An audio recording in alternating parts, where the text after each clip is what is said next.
जय हिंद साथियों, वेदा career institute में आपका स्वागत है। मैं मुकेश प्रजापति, आपका टीचर, आपका दोस्त और इस सीरीज का होस्ट। आज फिर हम 2022 के नए सेशन की शुरुआत करते हैं आपके लिए नए कुछ एग्रीकल्चर क्वेश्चंस के साथ। अब हमारा ये जो टेस्ट सीरीज जो है वेदा टेस्ट सीरीज, ये नया पैटर्न पर रहेगा, नई एग्जाम्स को टारगेट करते हुए। तो बिल्कुल ज्यादा से ज्यादा आप क्या करें, शेयर करें। जैसे कि पिछले वर्ष 2021 में भी हम लोगों ने वेदा टेस्ट सीरीज के माध्यम से कई स्टूडेंट्स को क्या किया था, लाभान्वित किया था। इस बार फिर आपके लिए टेस्ट सीरीज लेकर आया हूं मैं, और ये रोजाना आपको 8:30 बजे उपलब्ध होगी वेदा कैरियर इंस्टीट्यूट के यूट्यूब चैनल पर। तो फटाफट जुड़ जाइए और साथ ही साथ लिंक को शेयर भी कर दीजिए। हाँ, मेरे साथ जुड़े हैं रंजना जी, बिल्कुल, जय हिंद, गुड इवनिंग। फटाफट जुड़ जाइए भैया और लिंक को शेयर भी कर दीजिए। हाँ, पुराने स्टूडेंट्स भी जो ज्यादा से ज्यादा। हाँ प्रजापति जी, मुझे मालूम था, पता था कि जैसे ही मैं सामने आऊंगा आप लोग पीएटी के रिजल्ट का जरूर पूछोगे। बिल्कुल, आई थिंक इस वीक में आपका रिजल्ट आ जाएगा, तो निश्चिंत रहें। लगभग 15 जनवरी के लगभग आपका रिजल्ट ओपन हो जाएगा। हो सकता है 1-2 दिन में भी हो जाए, लेकिन लगभग 15 जनवरी तक आपको रिजल्ट मिल जाएगा, ऐसा मुझे लग रहा है। तो आप निश्चिंत रहें, अपने डॉक्यूमेंट जो है वो कंप्लीट करें फटाफट। हाँ, दिव्यांश शर्मा जी भी जुड़ गए हैं, बिल्कुल। पीयूष जी, जय हिंद भैया, सभी को जय हिंद। काफी दिनों बाद मिले हैं हम लोग। हाँ, कैसे टाइम कैसे चल रहा है आप लोगों का, सब बढ़िया? हरिओम जी, जय हिंद। सभी लोगों का टाइम कैसे कट रहा है भैया? हाँ, सभी रिजल्ट का वेट कर रहे हैं। पवन जी, जय हिंद, गुड इवनिंग। लिंक को ज्यादा से ज्यादा शेयर कर दीजिए आप लोग। हर्षित पाटीदार जी, बिल्कुल, जय हिंद, सभी को जय हिंद। आज से हमारा नया सेशन चालू होने जा रहा है। हाँ, सभी के बनाएंगे भैया, अपग्रेडेशन के सभी के आपको वीडियो मिलते जाएंगे समय से। लॉकडाउन लग गया, फिर एडमिशन कैसे होगा? बिल्कुल हो जाएगा, आप निश्चिंत रहे प्रजापति जी। आपके नंबर कितने हैं तुलसीराम जी? कितने मार्क्स आए आपके?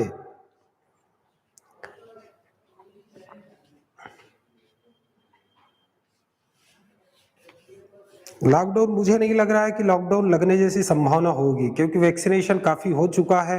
अब शायद 15 से 18 वालों को भी वैक्सीन लग रहा है, तो मुझे नहीं लग रहा है कि अब ऐसा लॉकडाउन जैसी कोई स्थिति बनेगी।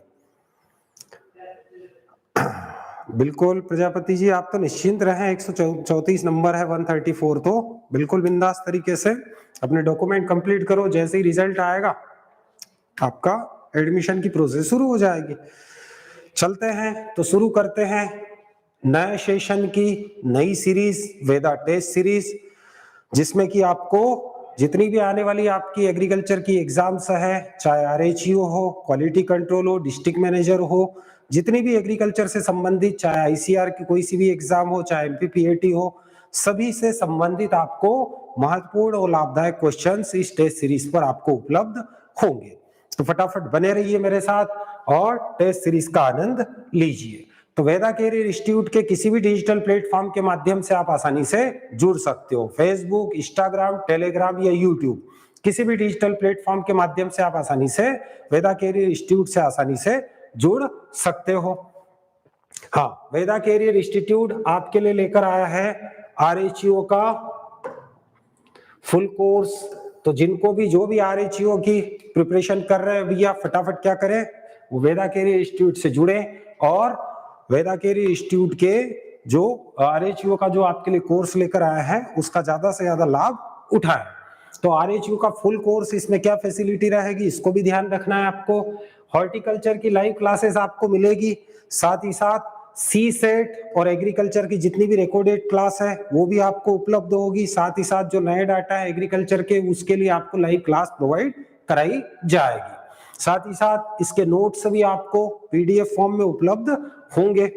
लाइव टेस्ट सीरीज, अब ये जो टेस्ट सीरीज हमारे नए सेशन की शुरू हो रही है, ये टेस्ट सीरीज भी आपको, लाइव टेस्ट सीरीज भी पूर्ण रूप से उपलब्ध होगी। साथ ही साथ डेली की जो टेस्ट सीरीज का जो पीडीएफ है वो भी आपको वेदा कैरियर इंस्टीट्यूट के माध्यम से उपलब्ध होगा। साथ ही साथ एफएलटी सीरीज जो है, फुल लेंथ टेस्ट सीरीज भी है, ये अलग से है, ये भी आपको वेदा कैरियर इंस्टीट्यूट उसी कोर्स में उपलब्ध कराएगा।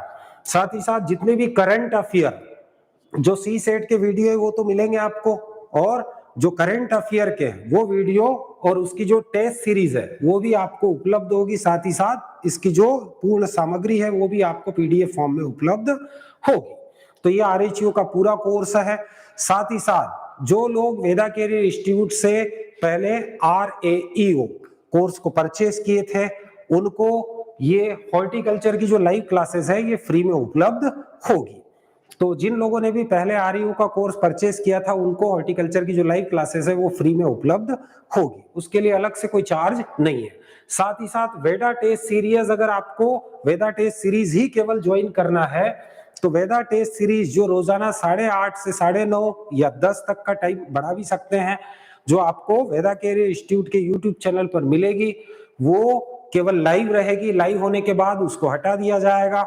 इसके बाद जो भी स्टूडेंट इस टेस्ट सीरीज को परचेस करेगा एग्जाम तक, केवल उसी को वो पूरे के पूरे वीडियो और साथ ही साथ जो पीडीएफ फॉर्म में जो भी डेली की टेस्ट सीरीज की जो भी पीडीएफ फॉर्म में नोट्स रहेंगे वो केवल उन्हीं स्टूडेंट्स को उपलब्ध होगी जो वेदा टेस्ट सीरीज परचेस करेंगे।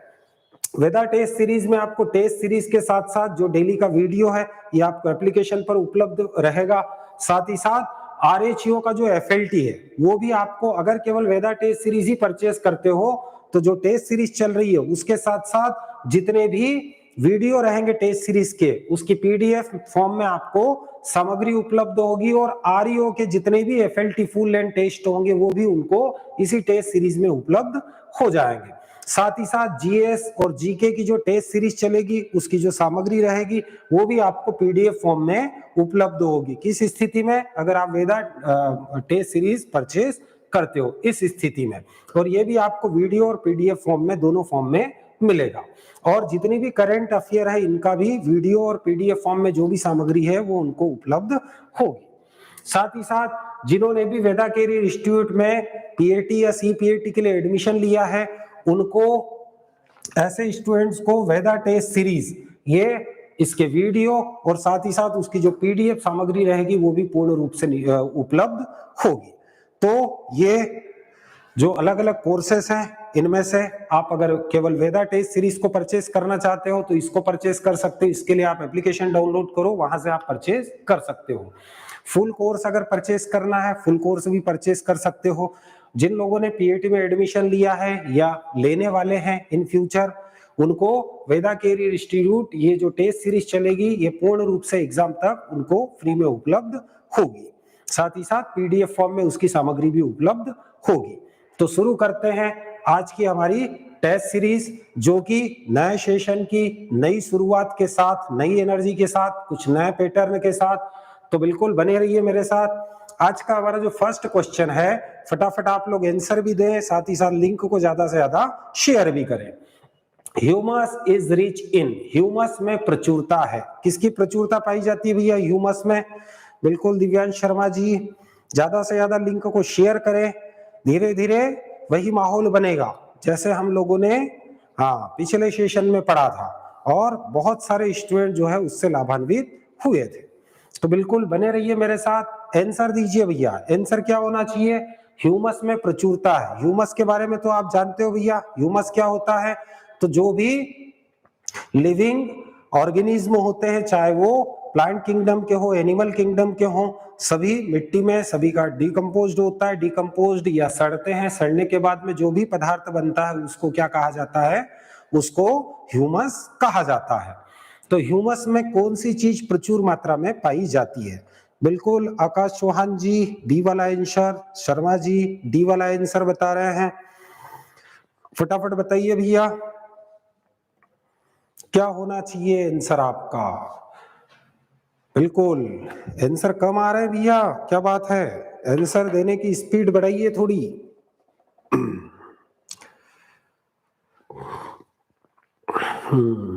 लखन केवट जी जय हिंद, गुड इवनिंग। फटाफट बताइए आंसर। दो ही आंसर आया भैया, आकाश चौहान जी का बी आया, शर्मा जी का डी आया। यूट्यूब ज्ञान सी वाला आंसर दे रहे हैं, लखन केवट जी डी वाला आंसर दे रहे हैं, प्रज्ञा चौहान जी बिल्कुल सी वाला आंसर बता रहे हैं आप, बिल्कुल। तो फटाफट आप अपने आंसर सेंड करते रहिए।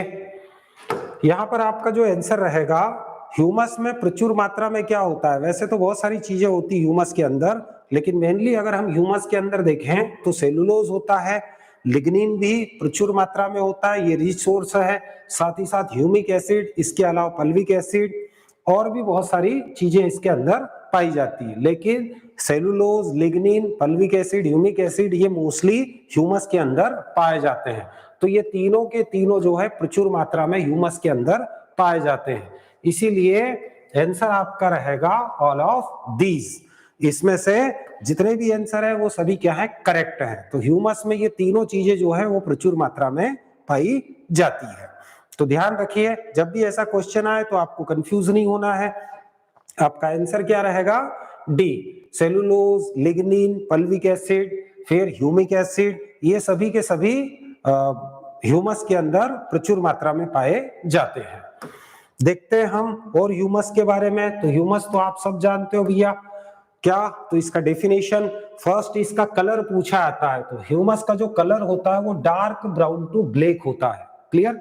डार्क मतलब गहरे भूरे से काले रंग का ह्यूमस होता है। साथ ही साथ ये जो एमोर्फस गमी सब्सटेंस होता है, एमोर्फस मतलब इसमें जो साइज जो होता है वो बिल्कुल एक जैसा नहीं होता और बहुत सारे पदार्थ इसमें सड़े गले रूप में होते हैं, इसलिए इसको एमोर्फस गमी सब्सटेंस कहा जाता है। साथ ही साथ ये partially decomposed plant and animal matters, मतलब पौधे और जंतुओं का जो आंशिक रूप से जो विघटन होता है उसके विघटन से ह्यूमस बनता है। ध्यान रखना, it constitutes the organic components of soil and is rich in lignin, cellulose and humic and pulvic acid। तो इन सभी को ध्यान रखना भी है, ये सभी की सभी चीजें जो है आपको ह्यूमस के अंदर प्रचुर मात्रा में मिलती है। साथ ही साथ it is a reservoir of nutritions, ये ध्यान रखना भैया, ये पोषक तत्वों का भंडार ग्रह है, इसीलिए हम इसको क्या बोलते हैं भैया, फेट ऑफ सॉइल भी कहा जाता है, क्लियर। जमीन की वसा भी इसको कहा जाता है, किसको, ह्यूमस को, इस चीज को ध्यान रखना। और ये सॉइल के अंदर जो मॉइस्चर होती है, नमी होती है, उसको भी मेंटेन करने में मदद करता है। साथ ही साथ जो एरेशन होता है, मतलब वायु संचार होता है जमीन के अंदर, उसको भी प्रॉपर तरीके से मेंटेन करता है। तो सॉइल मॉइस्चर और एरेशन दोनों को मेंटेन करने का काम आपका ह्यूमस करता है। अब कई बार ये भी पूछा जाता है कि ह्यूमस जो होता है वो कौन से फॉर्म में होता है, तो ये कोलाइडल नेचर में होता है। सॉइल के अंदर किस फॉर्म में पाया जाता है, कोलाइडल नेचर के अंदर पाया जाता है, मतलब इसकी प्रकृति कोलाइडी प्रकृति होती है। मृदा के अंदर कार्बनिक और अकार्बनिक दो प्रकार के कोलाइड्स पाए जाते हैं। कभी कभी यही क्वेश्चन पूछ लेता है कि मृदा में जो कोलाइड्स होते हैं या मृदा कोलाइड्स कितने प्रकार के होते हैं, दो प्रकार के होते हैं। तो ऑर्गेनिक और इनऑर्गेनिक दो टाइप के जो है मृदा कोलाइड्स पाए जाते हैं, सॉइल कोलाइड्स होते हैं।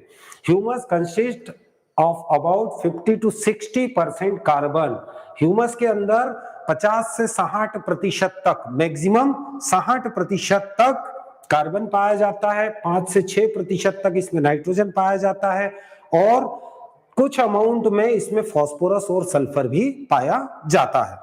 तो इस चीज को ध्यान रखना, ये पूछा जाता है। संदीप परमार जी बोल रहे हैं सर पीएटी का रिजल्ट कब तक आएगा, जल्दी ही आएगा, 15 तारीख तक संभावना है, 15 जनवरी तक आपका रिजल्ट ओपन हो जाएगा, तो निश्चिंत रहें, ऐसा अनुमान है। नेक्स्ट क्वेश्चन आपका जो है, टाइप्स ऑफ विल्टिंग इज और, क्लियर, मुरझाने के प्रकार हैं। मुरझाना या विल्टिंग कितने प्रकार का होता है, फटाफट आप लोग क्या करें, आंसर दे भैया। मुरझाने के कितने प्रकार होते हैं, आपके चेहरे के मुरझाने के नहीं बोल रहा हूं, नहीं तो आप समझ जाओ, क्लियर, हाँ, कि घर वाले गुस्सा हो गए, आपका चेहरा मुरझा गया, क्लियर, हाँ। तो आपको बताना है विल्टिंग कितने टाइप्स का होता है। विल्टिंग का मतलब ये देखो, ये पौधा आपको दिख रहा है मुरझाना, पौधा मुरझा जाता है। तो इसके कौन कितने प्रकार होते हैं? तो शर्मा जी डी बोल रहे हैं, आकाश चौहान जी डी, प्रहलाद सिंह जी डी बोल रहे हैं, बहादुर जी बिल्कुल डी वाला आंसर, लखन जी डी। फटाफट बताते जाइए भैया क्या आंसर होना चाहिए आपका।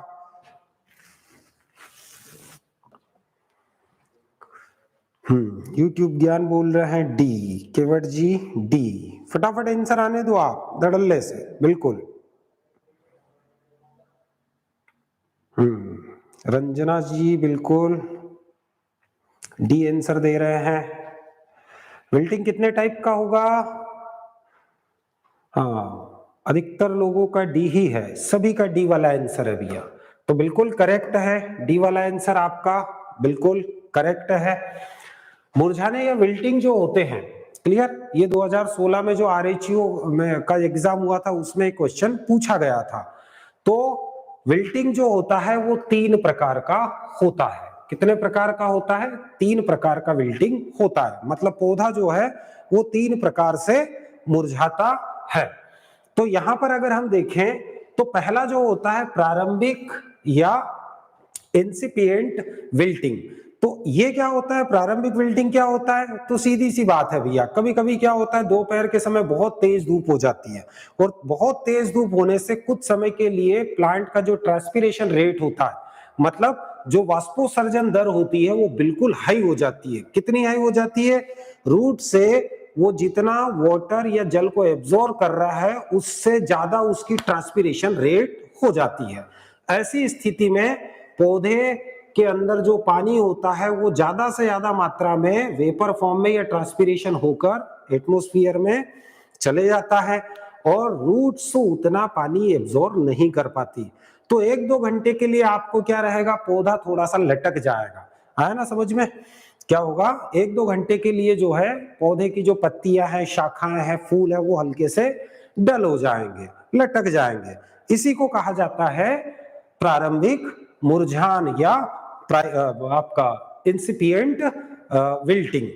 इसको आसानी से अपने आप पौधा खुद मैनेज कर लेगा, आपको मैनेज करने की जरूरत नहीं है। जैसे ही 3 बजे के बाद धीरे धीरे टेम्परेचर कम होगा तो प्लांट जो है ट्रांसपिरेशन और वाटर एब्जॉर्प्शन दोनों के बीच में सामंजस्य या तालमेल बिठा लेगा, और ये अपने आप क्या हो जाएगा? ठीक हो जाएगा। क्लियर? इसके लिए आपको कोई पानी या सिंचाई देने की आवश्यकता नहीं है। ये रेयर कंडीशन में कभी कभी दोपहर के समय अधिकतर देखा जाता है। फिर टेम्परेरी या अस्थायी। तो अस्थायी विल्टिंग जो होता है ये 2-3 दिन के लिए होता है, कि पौधा जो है 2-3 दिन तक क्या होता है? मुरझाया रहता है। किसके कारण? तो जो सॉइल के अंदर जो अवेलेबल वाटर होता है, जो कि मोस्टली 15 से 31 एटीएम के बीच में मोस्टली पाया जाता है, जिसको हम एक्सटर्नल कैपिलरी वाटर कहते हैं। तो ये जो पानी होता है इसमें धीरे धीरे कमी होने से पौधे को जो पानी की उपलब्धता, जितना पानी चाहिए उतना नहीं मिल पाता, और 2-3 दिन तक क्या होता है? पौधा जो है वो डल फॉर्म में रहता है, पत्तियां उसकी 2-3 दिन तक मुरझाई हुई रहती है। ऐसी स्थिति में अगर हम सिंचाई कर दे, इरिगेशन कर दे, तो पौधा जो है वो वापिस हेल्दी हो जाएगा, उसका जो विल्टिंग है वो हट जाएगा और पौधा वापिस अपनी नॉर्मल कंडीशन में आ जाएगा। तो ये टेम्परेरी विल्टिंग होती है, इसके लिए हमको इरिगेशन की आवश्यकता होती है। फिर नेक्स्ट जो होता है परमानेंट विल्टिंग। परमानेंट विल्टिंग क्या होता है? अगर मान लो आपने 4-5 दिन तक बिल्कुल पौधा जो है उसकी पत्तियां मुरझाई हुई रही, डल फॉर्म में रहा, और आपने सिंचाई नहीं की, तब ऐसी स्थिति में जो पौधे के अंदर जो सेल्स है, कोशिकाएं, वो अपनी टर्जिटी जो होती है, उसकी स्फीतता जो होती है, वो पौधा क्या करता है? वो खो देता है। और एक बार अगर सेल ने अपनी स्फीतता अगर खो दी तो ऐसी स्थिति में वो कोशिका मर जाती है, वो वापस जीवित नहीं हो पाएगी। है ना समझ में? और ये कब होता है? जब आपका अवेलेबल वाटर वो 15 एटीएम पर पहुंच जाता है। एक्सटर्नल कैपिलरी वाटर, बिल्कुल जितना उपलब्ध जल होता है जमीन के अंदर उसका 50% अगर लॉस हो जाता है, मतलब विल्टिंग कोएफिशिएंट पर अगर पानी पहुंच गया मिट्टी में, मतलब 15 एटीएम पर अगर पहुंच गया, ऐसी स्थिति में पौधे जो है उनकी कोशिकाएं, उनकी स्फीति दशा पूर्ण रूप से वो खो देता है और पौधा पूर्ण रूप से मुरझा जाता है। ये मैक्सिमम क्रॉप्स के अंदर होता है। तो ये 3 प्रकार की जो है वो विल्टिंग होती है। तो ध्यान रखना, ये अधिकतर पूछा जाता है। नेक्स्ट आपका जो क्वेश्चन है, question the limit of capillary rise of water in plant is, पौधों में कोशिका के द्वारा जल चढ़ाव की क्षमता है। हाँ, अगर आप वेदा केयर इंस्टीट्यूट के यूट्यूब चैनल पे नए हो तो फटाफट क्या करें, चैनल को सब्सक्राइब कर लें, साथ ही साथ बेल आइकन को भी दबा दें ताकि डेली क्लास का नोटिफिकेशन आपको समय पर मिलता रहे। फटाफट आंसर बताइए भैया, मैं साइड में हो गया, बिल्कुल क्लियर देख रहा है, स्पष्ट आपको। फटाफट आंसर बताइए। आकाश G B, Bahadur G B वाला आंसर बता रहे हैं, बिल्कुल बताइए क्या होना चाहिए आंसर। शर्मा जी बी, और लिंक को शेयर भी करते रहिए भैया। लखन केवट जी बिल्कुल बी वाला आंसर दे रहे हैं, फटाफट आंसर आपके आने दो। तो पौधों में जो कोशिका के द्वारा जो केशिका फोर्स के द्वारा जो जल या पानी चढ़ता है उसकी क्षमता कितनी होती है, कितनी ऊंचाई तक पानी चढ़ सकता है। अब इसको समझने से पहले हमको जो है ना कुछ थ्योरीज को जो है वो समझना पड़ेगा। क्लियर, फिर आसानी से क्या कर सकते हो, आप इसका आंसर बता सकते हो। तो सबसे पहले तो हम देखते हैं कि प्लांट के अंदर जो वाटर एब्जॉर्प्शन होता है, मतलब पौधे की जो जड़ें हैं, जड़ों पर जो मूल रोम क्षेत्र या रूट हेयर जोन है, वो रूट हेयर जोन ही क्या करता है, मेनली वाटर एब्जॉर्प्शन करता है। क्यों? क्योंकि मूल रोम क्षेत्र पर पाए जाते हैं एक कोशिकीय मूल रोम या यूनिसेलुलर रूट्स हेयर, और ये रूट्स हेयर ही मृदा से क्या करते हैं, पानी का अवशोषण करते हैं, पानी के साथ साथ सोलुबल फॉर्म में और आयनिक फॉर्म में न्यूट्रिशन को भी एब्जॉर्ब करते हैं। तो यहां पर हमको ध्यान रखना है कि ये जो पौधे के अंदर जो पानी ऊपर चढ़ रहा है, ये पानी रूट जोन पर जो स्थित जो रूट हेयर है उन्होंने तो क्या कर लिया है, एब्जॉर्ब कर लिया है।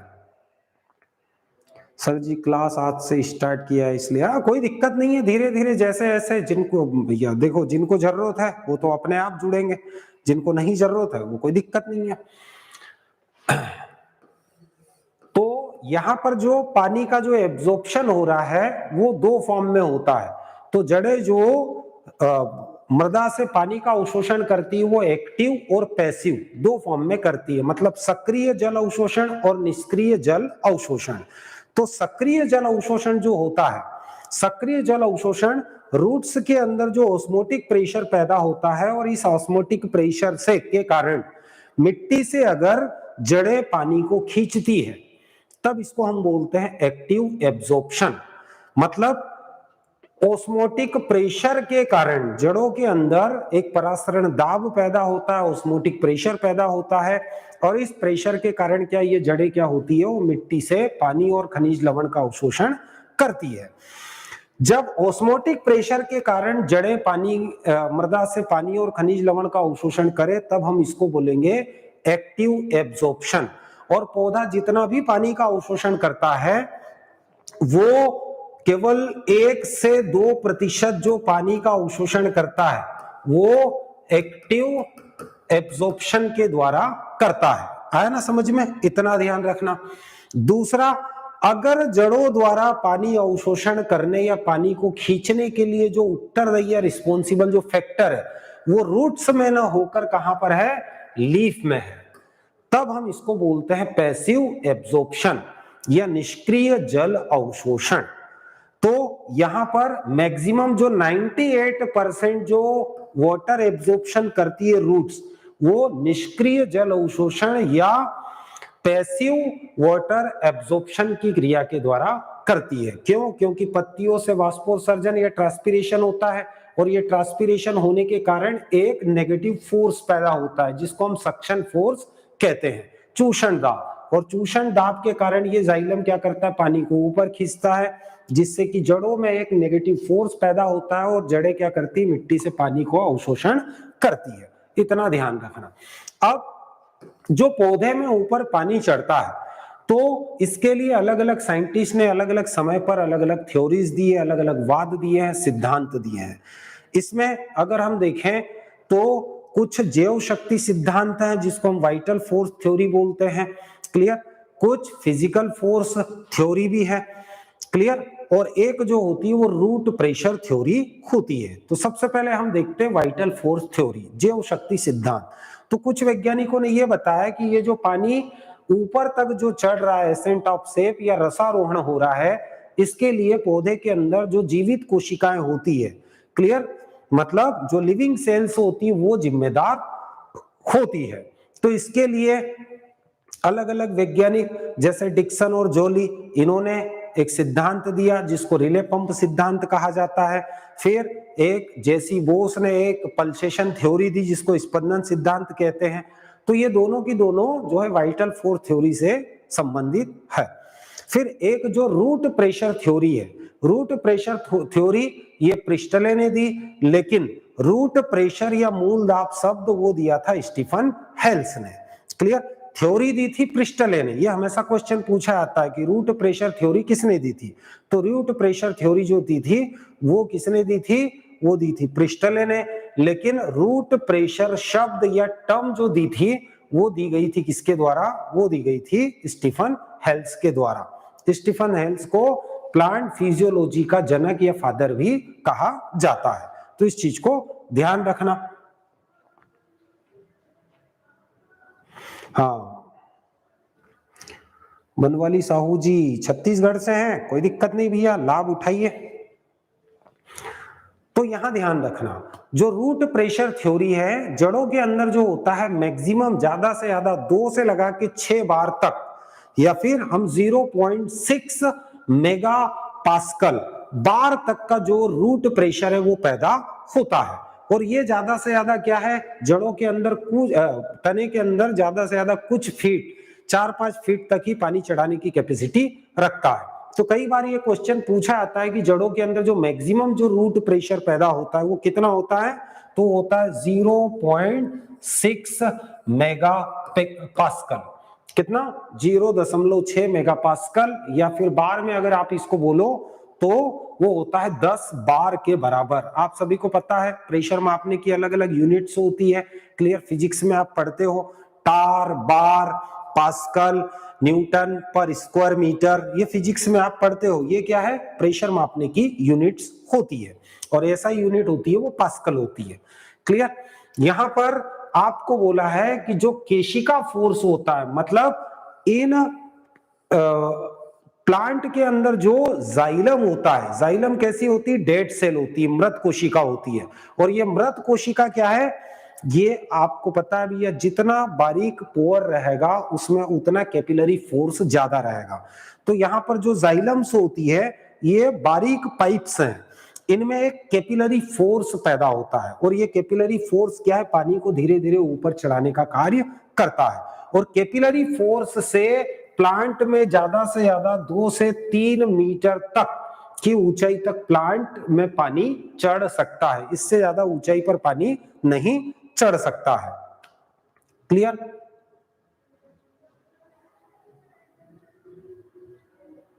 केस की क्या अवस्था, मैं समझ नहीं पाया केवट जी, क्या पूछना चाह रहे हो आप।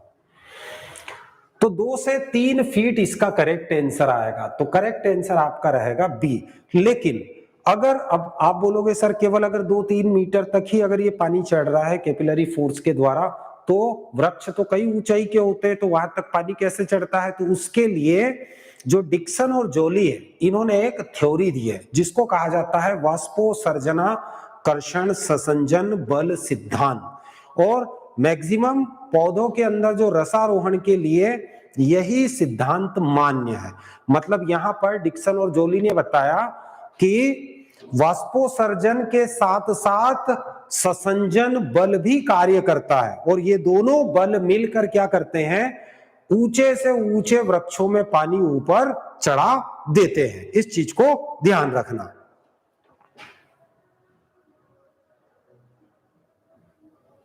हाँ, डिक्सन और जोली ने transpiration cohesion force theory, was given by Dixon and Joly. Dixon और जोली ने ये सिद्धांत दिया है, तो इस चीज को ध्यान रखना। चलते हैं नेक्स्ट।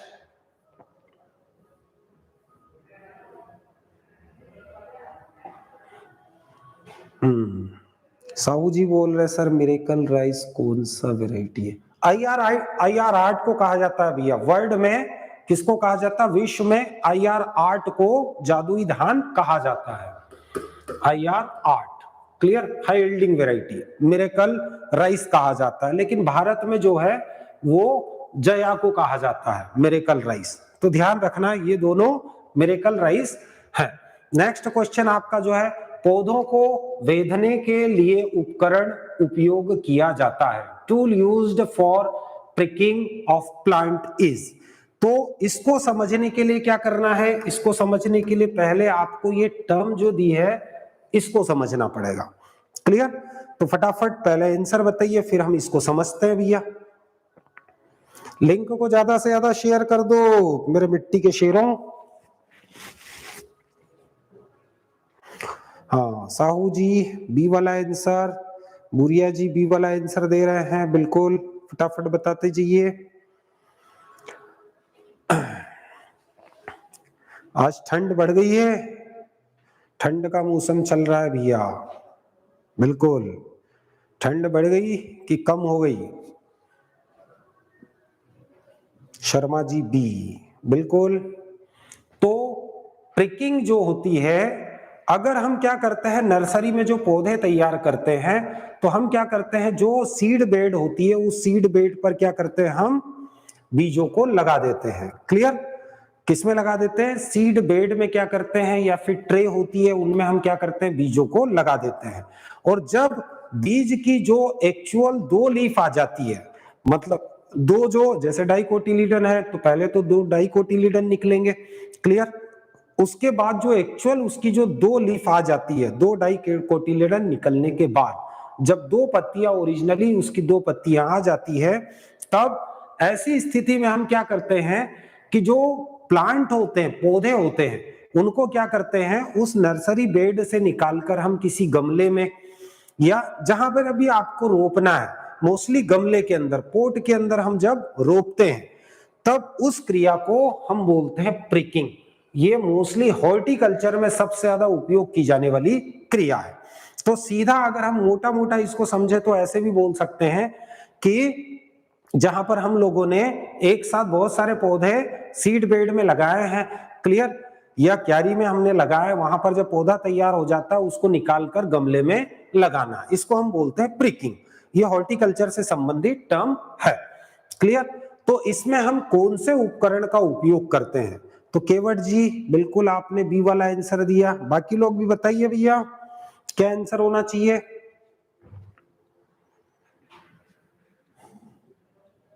फटाफट बताइए। तो सरोता का तो उपयोग करते ही नहीं है भैया, इसका तो काटने के लिए हम करते हैं। क्लियर? ये कैंची जो है, गार्डन शेयर, ये तो हम काट छाट के लिए उपयोग करते हैं। क्लियर? इनमें से कोई नहीं, तो ये आपका है शॉवेल। जो खुरपा होता है, खुरपा हम गाड़ के क्या करते हैं, मिट्टी समेत, जड़ समेत क्या करते हैं, पौधे को निकालते हैं और उसको गमले में ट्रांसप्लांट करते हैं। तो इस चीज को ध्यान रखना। सभी आएगा साहू जी, आप बीच बीच में ऐसे अगर रिदम तोड़ोगे तो मजा थोड़ी आएगा। क्वेश्चन जब आएंगे आप डेली का वीडियो देखते रहो, हर चीज आएगी। क्लियर? सब कुछ आएगा। ये टेस्ट सीरीज आपका काफी टाइम तक चलेगा। पिछली बार शुरू किया था, पिछले साल 5 महीने तक चला था। आया ना समझ में? डीनाइट्रिफिकेशन, लीचिंग सब आएगा। जैसे ऐसे क्वेश्चन आएंगे आप अपना भी कॉपी लेके नोट्स बनाते रहिए। क्लियर? नहीं तो ऐसे में हम लोग क्वेश्चन ही नहीं कर पाएंगे। चलते हैं। तो यहां पर आपका जो आएगा वो है शॉवेल या खुरपा। अब इसको हम देखते हैं भैया ये होता क्या है। तो देखो ये खुरपा बड़ा भी होता है भैया और छोटे भी होते हैं ये। क्लियर? अब जैसे मान लो ये हमने ट्रे के अंदर क्या किया है, बीजों को लगा दिया है। अब इनको हमने क्या किया है, एक एक पौधे को हम निकाल कर किसमें, गमले में लगाते हैं। तब इसी को हम क्या बोलते हैं, तब इसको कहा जाता है प्रिकिंग आउट भी बोलते हैं, इसको थिनिंग आउट भी कहा जाता है। दोनों टर्मिनोलॉजी हॉर्टिकल्चर में इनके लिए उपयोग की जाती है। तो इस चीज को ध्यान रखना। और ये हॉर्टिकल्चर इंडस्ट्री, बागवानी उद्योग के अंदर इसका मेनली उपयोग किया जाता है। सर जी आरएचओ की फीस क्लासेस नहीं लगती है क्या? इसके लिए आप वेदा कैरियर इंस्टीट्यूट के इस नंबर पे संपर्क करें भैया, पूरी जानकारी आपको वहां से मिलेगी। क्लियर? तो जो यहाँ पर लिखा है वही मैंने आपको समझा दिया कि जो एक्चुअल 2 पत्तियां निकलती, जैसे इसमें एक्चुअल ओरिजिनली 2 कोटिलीडन को छोड़कर जो ओरिजिनली 2 पत्तियां निकलेगी, तब हम इसको ट्रे में से निकालकर क्या करेंगे, पोट या गमले में इसको ट्रांसप्लांट कर देंगे। इसी को कहा जाता है प्रिकिंग आउट या थिनिंग आउट। ठीक, चलते हैं नेक्स्ट अगले क्वेश्चन की ओर। अगला क्वेश्चन जो बहुत फेमस है, अधिकतर पूछा जाता है, बिल्कुल फटाफट बताइए क्या होना चाहिए?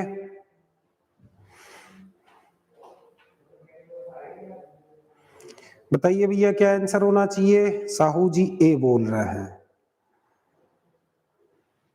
बिल्कुल, national horticulture board is located at, राष्ट्रीय बागवानी बोर्ड उपस्थित है। कहां पर उपस्थित है? साहू जी ने ए बोला, केवट जी सी बोल रहे हैं, शर्मा जी डी बोल रहे हैं। बिल्कुल बताते जाइए भैया। हाँ, मनीषा शर्मा जी ए, बहादुर जी डी बोल रहे हैं। ये बहुत फेमस क्वेश्चन है भैया। तो कहां पर स्थित है? यह है गुरुग्राम में। कहां पर है? गुरुग्राम में स्थित है। ये क्या है? नेशनल हॉर्टिकल्चर बोर्ड क्या है? एक सोसाइटी है। क्लियर? तो ध्यान रखना। और इसकी स्थापना कब हुई थी? तो 1984 1984 में। ये क्वेश्चन भी पूछे जाते हैं, इससे रिलेटेड है, तो रिलेटेड क्वेश्चन भी आपको ध्यान रखना। The national horticulture board was set up by government of India in 1984 as the autonomous organisation. ये स्वचालित संगठन है। क्लियर? और ये किसके अंडर में कार्य करता है? तो ministry of agriculture and farmers welfare. और ये एक सोसाइटी के अंतर्गत क्या है? सोसाइटी एक्ट के अंतर्गत इसको रजिस्टर्ड किया गया है। और कौन से सोसाइटी एक्ट? तो जो सोसाइटी रजिस्ट्रेशन एक्ट 1980 है, उस एक्ट या कानून के अंतर्गत नेशनल हॉर्टिकल्चर बोर्ड को का रजिस्ट्रेशन किया गया है। और ये कहां पर है? इसका हेडक्वार्टर है गुरुग्राम में। पहले इसका नाम गुड़गांव था, अब इसका बदलकर गुरुग्राम कर दिया है। तो इस चीज को ध्यान रखना। इसके ऑब्जेक्ट क्या होते हैं भैया? इसका मेन पर्पस क्या है? इसका मेन पर्पस होता है हॉर्टिकल्चर इंडस्ट्री को बढ़ाना, फ्रूट और वेजिटेबल को प्रिजर्व करना। क्लियर?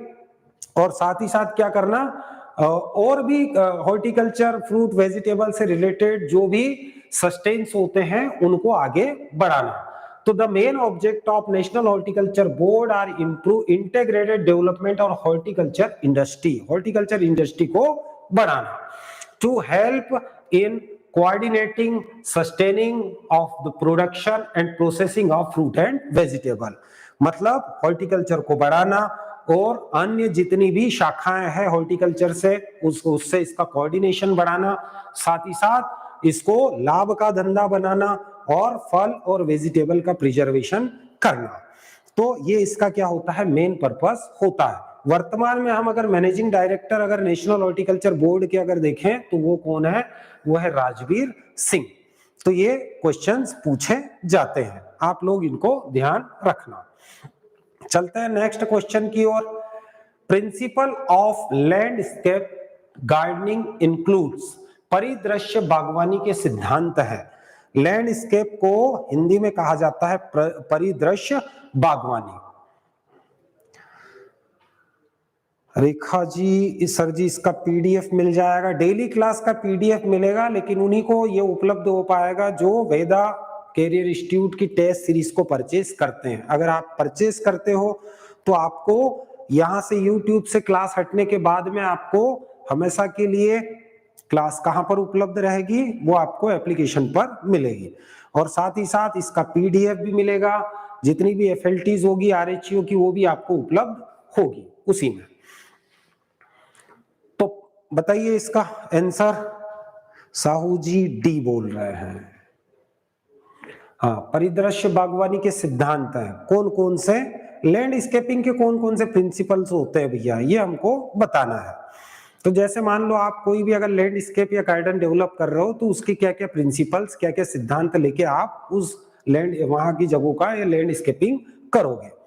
शर्मा जी डी बोल रहे हैं, हाँ पीयूष जी सी, केवट जी डी। चलो ठीक है, तो देखते हैं परिदृश्य बागवानी या लैंडस्केप गार्डनिंग के जो प्रिंसिपल्स होते हैं वो सभी के सभी है, बहुत सारे हैं। क्लियर, कौन कौन से प्रिंसिपल्स हैं, तो ये सभी जितने भी प्रिंसिपल्स है ये आपको ध्यान रखना, यहाँ से अधिकतर क्वेश्चन पूछा जाता है। तो लैंडस्केप गार्डनिंग का जो है प्रिंसिपल्स कौन कौन से होते हैं, कौन कौन से सिद्धांत हैं, तो एक एक को हम हल्का देखते हैं। क्लियर, एक तो यूनिटी, एकता, पूरा का पूरा जो लैंडस्केप है पूरा का पूरा एक दिखना चाहिए, ऐसा नहीं कि अलग अलग पार्ट में दिख रहा है, मजा नहीं आएगा। बैलेंस, मतलब हर चीज का यहाँ पर आपको क्या करना है, लैंडस्केप करते समय जितनी भी चीजें हम पेड़ पौधे फ्लावर जितनी भी क्लिम्बर जितने भी उपयोग करेंगे सबका यहाँ बैलेंस हमको करना है। सिंप्लिसिटी, सादगी होना चाहिए, बहुत ज्यादा हवाबाजी नहीं होनी चाहिए, एक्सिस होना चाहिए, मतलब एक अक्ष निर्धारित होना चाहिए, फोकल पॉइंट होना चाहिए कि अगर कोई भी उस गार्डन में अगर घूमने जाएगा तो उसका कुछ विशेष चीजों पे फोकस जाना चाहिए। मास इफेक्ट होना चाहिए, पूरे गार्डन का इफेक्ट होना चाहिए भैया, है ना समझ में।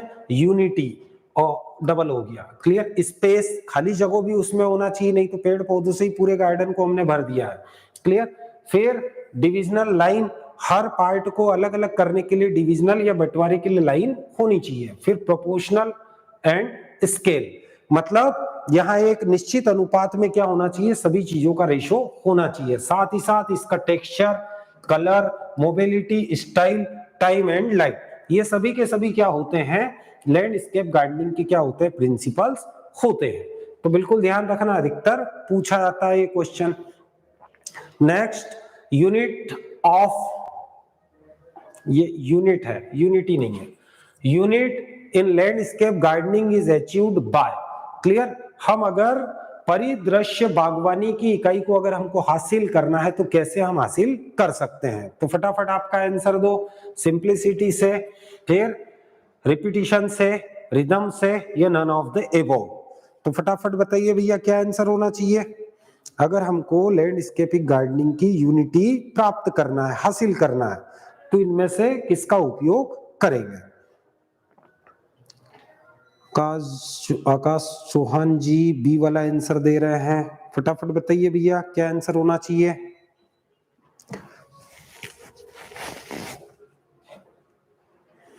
बुरिया जी ए, केवट जी ए। बिल्कुल ध्यान रखना भैया, अगर हमको एक इकाई अगर हासिल करना है, यूनिट हासिल करना है, मतलब पूरे गार्डनिंग को हमको एक दिखाना है, तो इसके लिए रिपीटिशन, आवृत्ति, मतलब चीजों को हमको बार बार क्या करना पड़ेगा, दोहराना पड़ेगा। ऐसा नहीं कि किसी चीज को हम केवल एक ही बार उपयोग करें। क्लियर, जैसे जैसे हम आगे जाते जाएंगे वैसे वैसे हमको उन चीजों को रिपीट करना है। अलग अलग प्लांट, जैसे एक यहाँ लगा है उसी प्लांट को थोड़ी दूरी पर हमको फिर लगाना है, और यहाँ फ्लावर लगाया, उस फ्लावर को कुछ समय बाद, कुछ दूरी के बाद आगे भी आपको लगाना है। तो ये रिपीटेशन जो होता है, इसके द्वारा हम क्या करते हैं, गार्डन की पूरी यूनिटी या यूनिट को हासिल कर सकते हैं। तो ये क्वेश्चन भी अधिकतर पूछा जाता है। Next, framework element in plant is, पौधों के ढांचा तत्व है। क्लियर, ढांचा तत्व कौन कौन से होते हैं भैया पौधे के, फटाफट बताइए, जिससे पौधे का ढांचा बनता है। 8:30 बजे रोजाना शाम को, आज फर्स्ट डे है 10 जनवरी, आज से क्लास शुरू हुई है। विक्की गुप्ता जी ए दे रहे हैं आंसर, रोजाना 8:30 बजे लाइव हम लोग मिलेंगे, और एक एक पार्ट हमारा ऐसे ही चलता रहेगा। हम लोग कछुए की चाल से चलने वाले हैं। बिल्कुल, बचपन में पढ़ा होगा ना, खरगोश और कछुए की कहानी, कौन जीता, तो कछुआ जीता। क्यों, क्योंकि धीरे धीरे कछुए की चाल हम चलते रहते हैं। बुरिया जी ए, हाँ आज फर्स्ट डे है भैया।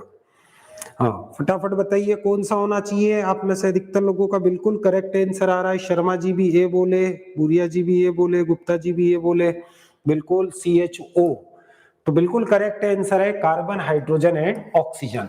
पौधे का लगभग 96% जो पार्ट होता है वो अकेला किसका बना होता है? इन तीन तत्वों से मिलकर बना होता है, कार्बन, हाइड्रोजन और ऑक्सीजन। पौधे के लिए आवश्यक पोषक तत्वों की संख्या है 17 और फंक्शनल न्यूट्रिशंस की संख्या वो टोटल 21 है। लेकिन जो नेसेसरी न्यूट्रिशंस हैं उनकी संख्या है 17 में से जिनको हम बेसिक या स्ट्रक्चरल या फ्रेमवर्क न्यूट्रिशंस बोलते हैं, जिससे कि पौधे का पूरा ढांचा बना होता है, वो पौधे का लगभग 96% जो हिस्सा होता है वो अकेला कार्बन, हाइड्रोजन और ऑक्सीजन से मिलकर बना होता है। और इनमें सबसे ज्यादा जो होता है वो होता है कार्बन, लगभग 45 to 46% अकेला कार्बन होता है, ध्यान रखना। इसके अलावा भी न्यूट्रिशंस होते हैं, जैसे ये कैल्शियम। अगर हम प्राइमरी की बात करें तो प्राइमरी जो न्यूट्रिशंस होते हैं वो कौन से हैं? NPK ये। और सेकेंडरी की अगर हम बात करें तो सेकेंडरी में कौन कौन से आते हैं? तो सेकेंडरी में कैल्शियम, मैग्नीशियम एंड सल्फर, ये दोनों के दोनों क्या होते हैं? ये मैक्रो होते हैं। क्लियर? ये मैक्रो है। और इसके अलावा 8 जो पोषक तत्व होते हैं, जैसे जिंक है, कॉपर है, फिर मैग्नीज है, इसके अलावा और बोरोन है, निकिल है, आयरन है और मोलिब्डेनम है। ऐसे कुल 8 जो तत्व होते हैं वो माइक्रो न्यूट्रिशंस या ट्रेस न्यूट्रिशन या फिर जिनको हम ओलिगो या स्पर न्यूट्रिशंस भी कहते हैं। तो वो इसमें से जो अल्ट्रा माइक्रो न्यूट्रिशंस होता है वो मोलिब्डेनम होता है। तो पूरा का पूरा जो चार्ट है वो मैं आपको PDF फॉर्म में दूंगा, ठीक है। तो यह आपका स्ट्रक्चरल न्यूट्रिशंस, कार्बन, हाइड्रोजन और ऑक्सीजन। नेक्स्ट आपका जो क्वेश्चन है, according to Singer 1975 exchange across cell membrane is due to. Singer के अनुसार कोशिका झिल्ली में आयन आदान प्रदान की वजह है।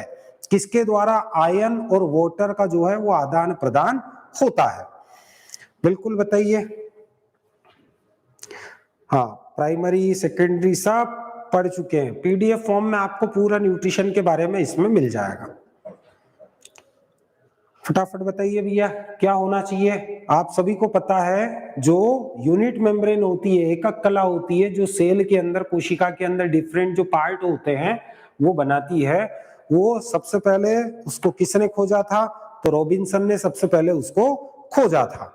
और जो प्लाज्मा मेम्ब्रेन या जिसको हम सेल मेम्ब्रेन बोलते हैं या एकक कला या कोशिका कला कहा जाता है, उसके लिए सिंगर और निकोलसन नामक जो 2 वैज्ञानिक थे, उन्होंने तरल मोज़ेक मॉडल या फ्लूइड मोज़ेक मॉडल दिया था। और इन्होंने ये बताया था कि जो प्लाज्मा मेम्ब्रेन होती है वो द्विस्तरीय फॉस्फोलिपिड प्रोटीन की बनी होती है। मतलब इसमें मेम्ब्रेन के दोनों ओर अगर हम देखेंगे तो प्रोटीन की लेयर्स होती है, ऊपर भी और नीचे भी, और बीच में जो होती है वो लिपिड्स की लेयर होती है। तो इसको हम जनरली कैसे बोल देते हैं? तो जो प्लाज्मा मेम्ब्रेन होती है वो PLLP की बनी होती है और इसकी टोटल जो थिकनेस होती है वो 75 एंगस्ट्रॉम होती है। आया ना समझ में?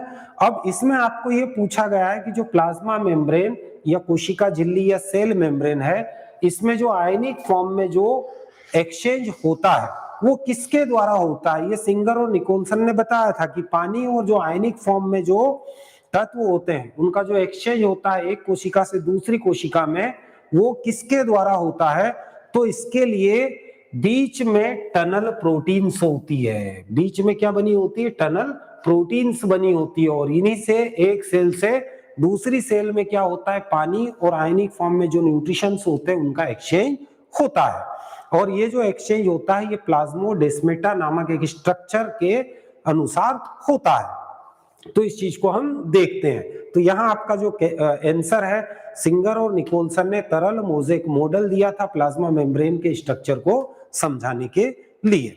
तो इसी को हम कंटिन्यूअस करते हैं। ये होता क्या है भैया, तो अगर हम प्लाज्मा मेम्ब्रेन का अगर एक्सिस ले काट ले तो ऐसी स्थिति में हमको प्लाज्मा मेम्ब्रेन इस टाइप से मिलती है।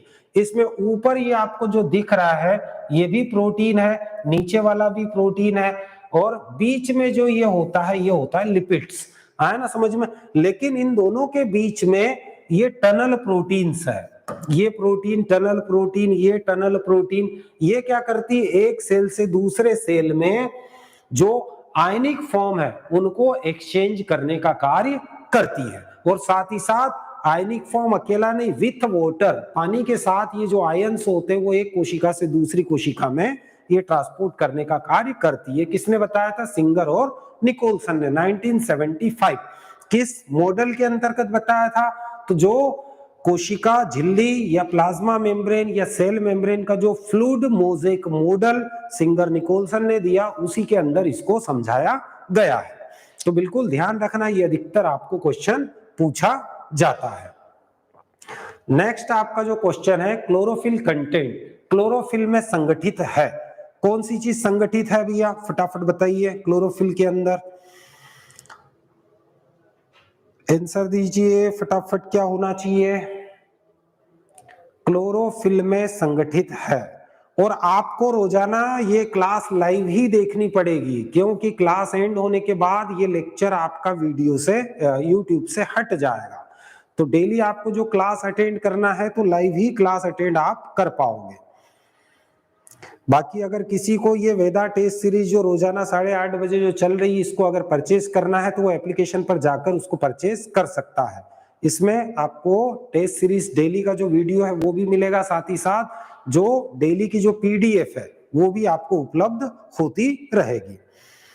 बिल्कुल पीयूष जी ए, हाँ बताइए भैया।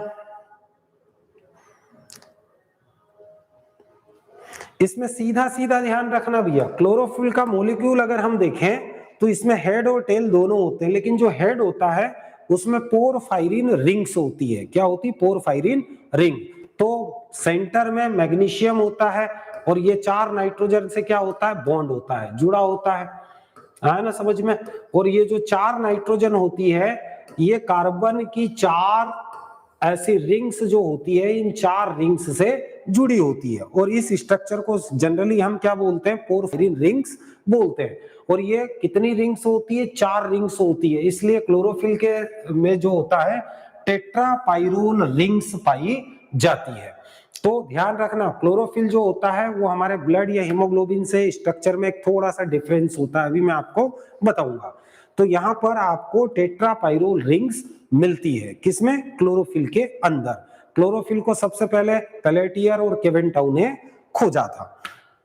ध्यान रखना, क्लोरोफिल का मेन जो अवयव है वो है मैग्नीशियम, और मैग्नीशियम का एक परमाणु जो होता है वो नाइट्रोजन के 4 परमाणुओं से ज्वाइंट करता है, जुड़ता है, और नाइट्रोजन कार्बन की रिंग्स से जुड़ती है, इनको हम पोरफायरिन रिंग्स बोलते हैं। और इन्हीं रिंग्स को कंबाइन फॉर्म में हम टेट्रापाइरोल रिंग के नाम से जानते हैं। टेट्रा मतलब 4 रिंग्स, आया ना समझ में, इस चीज को ध्यान रखना। तो आपका जो करेक्ट आंसर है, करेक्ट आंसर कौन सा रहेगा, वो रहेगा ए करेक्ट आंसर।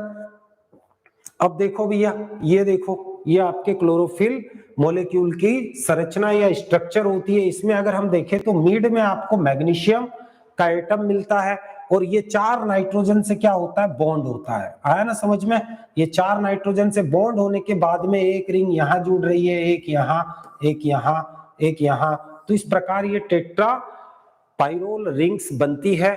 तो ये अधिकतर आपको क्वेश्चन पूछा आता है। अगर हम ये मैग्नीशियम को हटा दें, क्लियर, तो यहाँ क्या बन जाता है, हमारा हीमोग्लोबिन बन जाता है। मैग्नीशियम को हटा के उसकी जगह क्या आ जाए, आयरन। सेम स्ट्रक्चर है, आया ना समझ में।